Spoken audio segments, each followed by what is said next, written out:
안녕하세요. 레철TV의 레철입니다. 알아두면 좋은 부동산 용어들을 한번 훑어보도록 하겠습니다. 유튜브를 1년 좀 넘게 해오면서 많은 부동산 용어들을 썼는데요.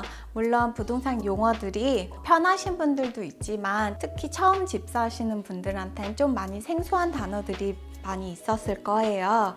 그래서 한번 준비해 봤습니다. 이 단어들을 미닝만 대충 알고 계시면 미국에서 부동산 매매를 하시는 동안에 이해가 안 되는 부분이나 아니면 너무 생소한 부분은 없을 거라고 믿습니다. 우선 제일 중요한, 제가 거의 매번 동영상마다 말씀드린데 컨틴전시는 정말 바이어 셀러에게 모두 중요한 단어예요. 조건부 해제라는 건데요. 모든 계약서에는 조건을 달고서는 어퍼를 씁니다. 그 어퍼에는 Physical Contingency, Loan Contingency, Appraisal Contingency, 그 외에도 바이어가 집을 팔아야지 이 집을 클로징 할 수 있다, 뭐 그런 여러 가지 컨틴전시가 있어요. 물론 셀러 입장에서는 내가 집을 찾아야지 이 집을 클로즈할 수 있다, 그런 컨틴전시도 있고요. 여러 컨틴전시가 바이어와 셀러의 입장을 고려한 건데요. 그런 조건이 어퍼에 있다고 생각하시면 됩니다. 어프레이저 컨틴전시 아니면 어프레이저 발류, 뭐 바로 감정이에요. 제3자가 나와서 그 집을 객관적으로 가격을 매기는 거죠. 예, 그 주변에 최근에 팔린 집, 그 집 사이즈에, 그 연도 수에, 그 정도의 업그레이드가 돼 있는지, 수영장이 있는지 없는지, 아니면 뭐 리모델링이 돼 있는지 안 돼 있는지, 그거에 따라서 이렇게 객관적인 그 집의 밸류를 매기는 게 어프레이저입니다. 마켓 밸류나 마켓 프라이스, 이게 다 같은 말인데요. 방금 말씀했듯이 최근에 그 집이 얼마에 팔렸는지, 예, 그게 바로 마켓 밸류와 마켓 프라이스. 예, 그래서 우리가 대부분 리스팅을 올릴 때 그 마켓 밸류로 항상 올리자고 저희가 항상 서제스트를 하죠. 예, 그래야지 제일 안전하고요. 캘리포니아에서 북가주는 로이어 주예요. 그래가지고 부동산 트랜잭션을 변호사님들이 다 해줍니다. 하지만 남가주 같은 경우는 에스크로 주예요. 그래서 에스크로라는 제3의 기관이 부동산의 매매 과정을 다 중간에서 관리해주는 제3의 기관이라고 생각하시면 됩니다. 로언 어프루벌, pre-qualification, 뭐 PQ letter, 그런 거 많이 들어보셨잖아요. 그게 뭐냐면 바이어가 60만 불, 60만 불, 70만 불, 70만 불, 뭐 그 정도 대출이 승인됐다는 거예요. 그 프루프가 있어야지 어퍼를 쓸 수가 있는 거죠. 그래서 이거는 바이어 분들이 꼭 알고 계시면 요게 준비가 돼 있어야지 내가 어퍼를 쓸 수가 있구나, 그렇게 생각하시면 됩니다. 셀러 인 포지션, 이거는 굉장히 요즘 핫한데요. 보통은 이제 클로징 하기 전에 셀러들이 다 무브아웃을 해야 돼요. 그 집이 베이컨 된 상태로 바이어한테 넘어가야 되는데요. 예전에는 좀 그랬는데 요즘 같은 경우는 아무래도 셀러 마켓이다 보니까 셀러들이 바로 이사 안 나가고 클로징 한 다음에 그 다음날 보통 돈이 들어오잖아요. 그리고 나서 이삿짐을 싸고 나가겠다, 약간 이런 식으로 해서 3일 아니면 5일, 진짜 많게는 리스 컨트랙까지 해가면서 한 달에서 2달 정도도 스테이 하는데요. 예, 그게 바로 셀러 인 포지션입니다. EMD도 모르시는 분들이 굉장히 많으시더라고요. 바이어랑 셀러랑 이제 컨트랙이 딱 맺어지면 에스크로가 열리게 되고, 에스크로가 열리자마자 바이어가 제일 먼저 해야 되는 게 EMD, First Initial Deposit인데요. 그거를 에스크로로 보내는 겁니다.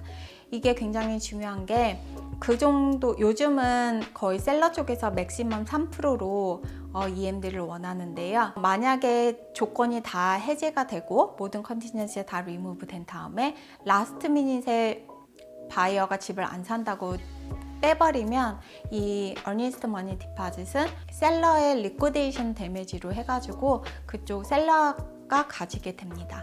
이 이니셜 디파짓도 왜 넣는지, 그 다음에 내가 시간과 그 조건을 다 해제한 뒤에 이 집을 파괴하면 잃어버릴 수 있다는 것도 알고 계시면 좋겠죠? 이거랑 다음 페이지 한번 다릅니다. 예, 근데 다운페이는 내가 이만큼을 뭐 20만 불인 20만 불 다운을 하겠다. 어니스트 머니 디파짓은 20만 불을 보내야 되잖아요. 플러스 클로징 비용. 근데 어니스트 머니는 거기서 이제 20만 불 처음부터 다 보내는 게 아닌 거죠. 그래서 이니셜 디파짓이라고 하는 거예요. 거기서 집 가격에 보통 옛날에는 1%도 했는데 요즘은 거의 3%? 70만 불 집이면 한 2만 1,000불? 예, 다운페이에서 2만 1,000불을 먼저 디파짓을 보내는 거죠. 그리고 HOA는 많이들 들어보셨을 거예요. 그리고 HOA 비용에 대해서도 대충은 아시고, 요즘은 새 단지들은 대부분 HOA가 있는데요. 커먼 에리아, 놀이터가 있으면 놀이터, 공원이면 공원, 수영장 있으면 수영장, 아니면 짐이 있으면 짐, 그런 데를 관리해주는 관리 비용입니다. 그리고 as is로 사는 건데요. 타주는 제가 잘 모르겠지만 우선 캘리포니아 같은 경우는 그냥 as is로 사는 거예요. 원래 집 같은 건 as is로 사는 건데 단지 이제 홈 인스펙션이나 그런 걸 통해서 집에 메인 이슈가 있으면 이제 셀러랑 니고시에이트해서 그걸 고치던가 크레딧을 받던가 그러는 거죠. as is의 미닝을 너무 이렇게 무서워하지 않으셔도 됩니다.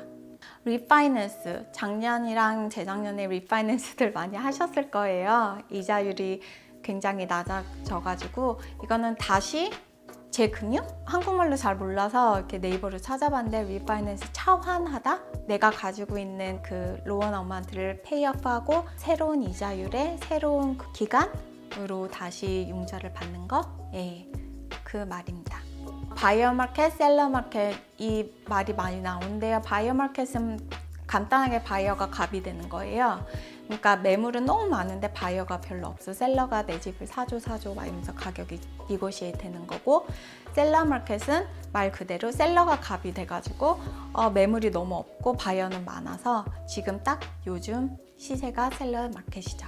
concurrent closing이라는 말도 좀 생소할 수가 있는데, 이제 셀러 같은 경우에 이 집을 팔아야지 저 집이 클로징이 되는 거예요. 왜냐면 이 집에서 나오는 돈이 다운페이로 저쪽 집을 살 수가 있는 거죠. 이렇게 연달아서 클로징, 에스크로가 연달아서 클로징하는 걸 concurrent closing이라고 하고요.